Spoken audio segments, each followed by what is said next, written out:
Assalamu alaikum. This is Mehreen Mushtaq with another video, Wisdom with MMK. आज मेरे साथ हैं, ये भी हैं आज मेरे साथ ये भी हैं। ये सुबह को बहुत ज़्यादा बोलते हैं। आज मुझे मौका मिला तो मैंने कहा कि मैं वीडियो बना लूँ आज इनकी बातें भी सुनिएगा आप लोग झांक के देख रहे हैं कहाँ है।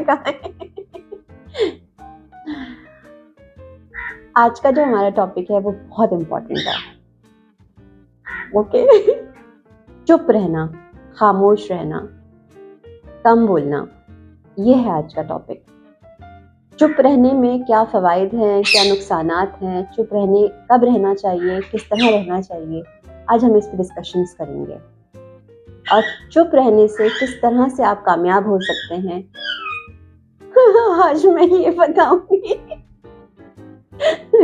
बहुत सीरियस वीडियो था, उसको उन्होंने फनी बना दिया है खामोशी बेसिकली एक बहुत बड़ा राज है, एक बहुत बड़ी ताकत है अगर आपने खामोश रहना सीख लिया, अगर आपको खामोश रहना आ गया अगर आपको खामोश रहना आ गया तो आप कुछ भी कर सकते हो लाइफ के अंदर, क्योंकि चुप रहने की वजह से आप बहुत सारे प्रॉब्लम्स को ऑटोमेटिकली एस्केप कर देते हैं। बहुत सारी सिचुएशंस में आप मक्खन में से बाल की तरह निकल सकते हैं। इसका मतलब है कि बहुत ही इजी एस्केप हो जाता है। और खामोश रहने की वजह से बहुत सारे जिसे कहते हैं ना कि वॉल्केनोज में फटने के बजाय आप सेफ हैंड पे रहते हैं। तो खामोश रहना एक बहुत बड़ी ताकत है अगर इस्तेमाल सही से किया जाए। अपने अंदर बर्दाश्त, क़ुव्वत बर्दाश्त पैदा की जाए। क़ुव्वत बर्दाश्त बहुत इम्पॉर्टेंट एस्पेक्ट है लाइफ के अंदर। अगर आपने ये स्ट्रेंथ अपने अंदर बना ली तो आपसे ज़्यादा पावरफुल इंसान कोई नहीं है। गुस्सा हम सबको आता है, गुस्सा हर इंसान को आता है, गुस्सा जानवर को भी आता है, गुस्सा हर किस्म की मखलूक को भी आता है। गुस्सा एक इमोशन है और ये नेचुरल है, लेकिन बात यह है कि उसको कंट्रोल कैसे किया जाए, उस पर हावी कैसे हुआ जाए।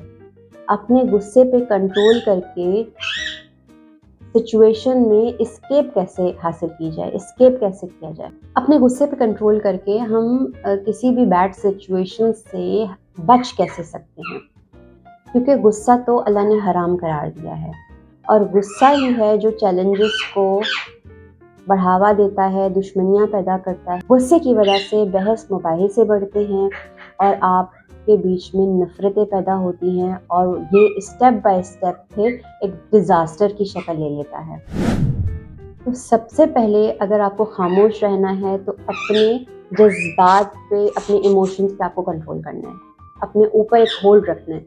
आपको पता है सिचुएशन सामने बहुत तल्ख है, बहुत इंटेंस किस्म की सिचुएशन है, आप उसको स्केप नहीं कर पा रहे हो, तो आप टेक अ डीप ब्रेथ, सुकून के साथ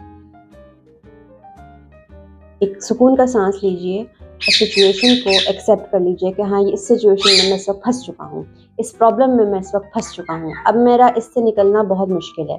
लेकिन अगर मैंने इस वक्त खामोशी अपनाई तो मैं बहुत बड़ी मुसीबत से बच जाऊँगा। तो उस वक्त चुप रहिए और अपने आप को होल्ड रखिए। चाहे आपको कोई कितना ट्रिगर कर रहा हो, कोई आपको कितना बढ़ावा दे रहा हो मारने के लिए, पीटने के लिए, किसी भी चीज़ के लिए, उस बंदे की कोई भी इंटेंशन हो सकती है, आपका उसका दिमाग इस तरह नहीं पढ़ सकते ना। हम सब लोगों का दिमाग नहीं पढ़ सकते, बहुत कम लोगों के अंदर ये सलाहियत होती है कि वो दूसरे का दिमाग पढ़ लेते हैं। गुस्से में सबसे पहले तो अपनी पोजीशन चेंज कर लीजिए। अगर आप खड़े हैं तो बैठ जाइए, बैठे हैं तो टेक लगा लीजिए या खड़े हो जाइए। मतलब अपनी पोजीशन को चेंज कीजिए ताकि आपका जो माइंड है वो थोड़ा सा डिस्ट्रैक्ट हो, आपका वहाँ से थोड़ा सा दिमाग हटे। और कोशिश कीजिए कि गुस्से में अपना कोई पाँव हिलाते रहिए या हाथ की कोई मूवमेंट ऐसी कीजिए। अगर कोई हमारा बॉडी पार्ट मूवमेंट में होगा तो उससे हमें ये फ़ायदा होगा कि हमारा दिमाग थोड़ा सा डिस्ट्रैक्ट होगा और इंटेंसिटी से थोड़ा सा हमारा दिमाग हट जाएगा। हम कंसंट्रेट करके ट्रिगर नहीं होंगे उस बंदे से या इस सिचुएशन से, जो भी चीज़ हमारे साथ हो रही है हम ट्रिगर नहीं होंगे। तो आप कोशिश कीजिए कि अपना अपना थोड़ा सा दिमाग बांटिए, थोड़ा सा वहाँ से हटिए, पानी पीजिए, रिलैक्स होइए। अगर वहाँ से नहीं हट सकते तो उसकी जो टोन है उस पे कंसंट्रेशन बंद कर दीजिए। एंगर मैनेजमेंट बहुत इंपॉर्टेंट चीज़ है, उस पे एक्सरसाइजेज होती हैं, लोगों की थेरेपीज़ होती हैं। वो गुस्सा एस्केप करके हम खामोश रह के उस सिचुएशन का जवाब ना देके, उन सवालों का जो हमें ट्रिगर करें उनका जवाब ना देके हम अपने आप को महफूज रख सकते हैं बहुत बड़ी बड़ी प्रॉब्लम से, बहुत बड़े बड़े मसाइल से। इस तरह से आप उस फीलिंग को एब्जॉर्ब करने से बच जाएंगे और एब्जॉर्ब करने के बाद आप उस पर रिटेलिएट करने से बच जाएंगे। कोशिश ये कीजिए कि अपना मुंह को सील रखिए, बोलना नहीं है। कोशिश कीजिए कि बात ना करें, और जब सिचुएशन नॉर्मल हो जाए, वो चीज़ सही हो जाए, अगर आपका वो बंदा, वो इंसान जिसके साथ आपका झगड़ा हो रहा है, बहस हो रही है, अगर वो आपका जानने वाला है, तो आप कुछ अरसे के बाद उसको उस बात पे कन्विंस कर सकते हैं कि ये चीज़ गलत थी और इसको ऐसे नहीं ऐसे होना चाहिए। आप टेबल टॉक करके उस चीज़ को काम डाउन कर सकते हैं ताकि नेक्स्ट टाइम वो चीज़ दोबारा से ट्रिगर ना हो और नेक्स्ट टाइम वो सिचुएशन आपको दोबारा से आपके ऊपर हावी ना हो। हम कोशिश कर सकते हैं और कोशिश करते करते करते हम हैबिचुअल हो जाएंगे और हैबिचुअल होके हम उस चीज़ में ढल जाएंगे। हमारी वो आदत बन जाएगी कि हमने नेगेटिविटी को एस्केप करना है, हमने उस पर रिएक्ट नहीं करना, हमने खामोश रहना है। और सिर्फ इतना खामोश नहीं रहना, बल्कि उस पर बहस बराए बहस नहीं करनी है, हमने उस पर बात नहीं करनी है, दूसरे लोगों को बढ़ाना नहीं है, हमने उसको प्लस नहीं करना, हमने उसको इंक्रीज़ नहीं करना, हमने वो न्यूज़ स्प्रेड नहीं करनी, उस चीज़ को वहीं रहने देना है। अगर कोई गलत चीज़ कर रहा है, आगे आपके बारे में बात कर रहा है, तो उस पर चुप रहिए, चुप रहिए, क्योंकि वक्त हमेशा उसी का साथ देता है जो सही होता है और सही को ही सामने लेकर आता है। गलत हमेशा बैक पे जाता है। अगर गलत की रस्सी दराज हुई है, उसको टाइम मिला है, तो उसको गलती सुधारने के लिए टाइम मिल रहा है, गलती बढ़ाने के लिए टाइम नहीं मिल रहा, जीतने के लिए टाइम नहीं मिल रहा। उसको टाइम दिया जा रहा है कि वो अपनी गलती को रियलाइज़ करे, क्योंकि अल्लाह कभी भी गलत नहीं करता, किसी के साथ भी अल्लाह गलत नहीं करता। इस बात को हमेशा याद रखिएगा।